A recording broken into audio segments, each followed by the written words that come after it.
आता बघा दिवसभरातील मोठ्या टॉप 9 वर।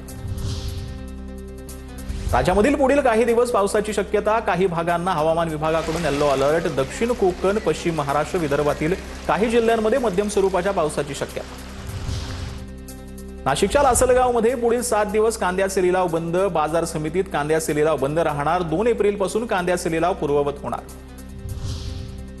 कल्याणमध्ये भर उन्हामध्ये जिल्हास्तरीय दिव्यांग क्रीडा स्पर्धांचं आयोजन। उन्हात मुलांना चक्कर आल्याचा आरोप करत पालकांचा संताप। प्राथमिक सुविधांचा अभाव असल्यानं पालक संतप्त। चौकशी करून कारवाई करू, ठाणे दिव्यांग सक्षमीकरण अधिकारी सकपाळ यांची माहिती।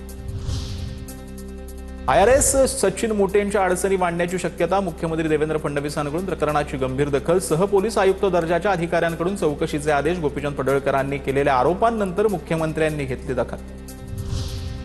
ज्येष्ठ इतिहास संशोधक डॉक्टर जयसिंगराव पवार यांच्यावरती शासकीय इतमामामध्ये अंत्यसंस्कार करण्यात आले। वयाच्या 85व्या वर्षी त्यांनी अखेरचा श्वास घेतला। डॉक्टर जयसिंगराव पवार हे आचार्य यात्रे तसंच कोल्हापूर भूषण पुरस्काराने सन्मानित होते। नदीपात्रातील जलपर्णीपासून होणारं प्रदूषण थांबवा। रयत क्रांती संघटनेकडून मुख्यमंत्री देवेंद्र फडणवीस आणि पर्यावरण मंत्री पंकजाताई मुंडेंना निवेदन। इगतपुरीच्या झुगरेवाडीतील आदिवासी पाड्यांच्या पाण्याचा प्रश्न मिटलेला आहे। TV9 मराठीच्या बातमीनंतर गावामध्ये टँकरद्वारे पाणी पुरवठा होतोय। पावसाळा सुरू होईपर्यंत टँकरनं पाणी पुरवठा होणार, प्रशासनानं ही माहिती दिली। बुलढाण्यामध्ये पोस्ट ऑफिस उडवण्याच्या धमकी प्रकरणी पोलिसांकडून तपासणी करण्यात आली। 25 मार्चला राज्यातील सर्व पासपोर्ट आणि टपाल कार्यालयांमध्ये आता जो मेल आहे तो आलेला होता। कुठलाही धोका नसल्याचा पोलिसांनी निर्वाळा दिला। तर अवकाळीचा फटका जो आहे तो महाराष्ट्रातील विविध भागांना बसलेला आहे। त्या संदर्भातल्या टॉप 9 बातम्या पाहूया। सिंधुदुर्गामध्ये गारांचा अवकाळी पाऊस। कसाल भागामध्ये मेघगर्जनेसह अवकाळी पावसाची हजेरी। वाढत्या उन्हानं हैराण झालेल्या नागरिकांना दिलासा। सिंधुदुर्गातील कणकवलीच्या काही भागांमध्ये अवकाळी पावसाची हजेरी। विजेच्या कडकडाटासह गारपिटीसह मुसळधार पाऊस। अवकाळी पावसामुळे काही प्रमाणात शिल्लक असलेल्या आंबा व काजू पीक धोक्यात।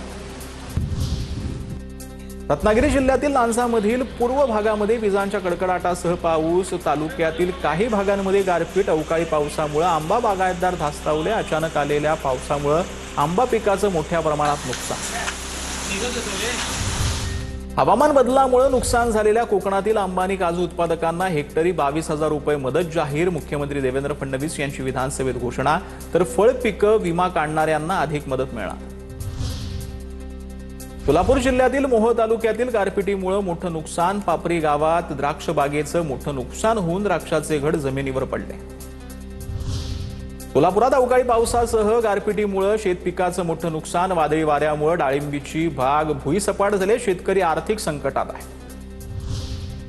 गडचिरोलीमध्ये कापूस उत्पादक शेतकरी मोठ्या संकटात सापडला। आंतरराष्ट्रीय बाजारपेठेमध्ये कापूस विक्री खरेदी बंद पडल्यामुळे कापूस विक्रेते संकटात आहेत।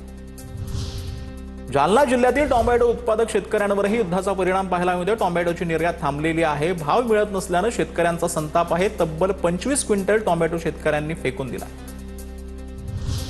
वाशिम कृषी उत्पन्न बाजार समिती 18 मार्च ते 5 एप्रिल या कालावधीत बंद ठेवल्याच्या निर्णयाविरोधात शेतकरी संघर्ष संघटना आक्रमक झालेली आहे। आता बाजार बंद असल्यामुळे शेतकऱ्यांवर कमी दरानं शेतमाल विकण्याची वेळ आली आहे। उपनिबंधकांकडे निवेदन देत बाजार समिती तात्काळ सुरू करण्याची मागणी करण्यात आली। तर आज संपूर्ण राज्यभरामध्ये त्यासोबत देशभरामध्ये रामनवमीचा उत्साह पाहायला मिळालेला आहे। अनेक ठिकाणी रॅली देखील काढण्यात आल्या। त्या संदर्भातल्या टॉप 9 बातम्या पहा।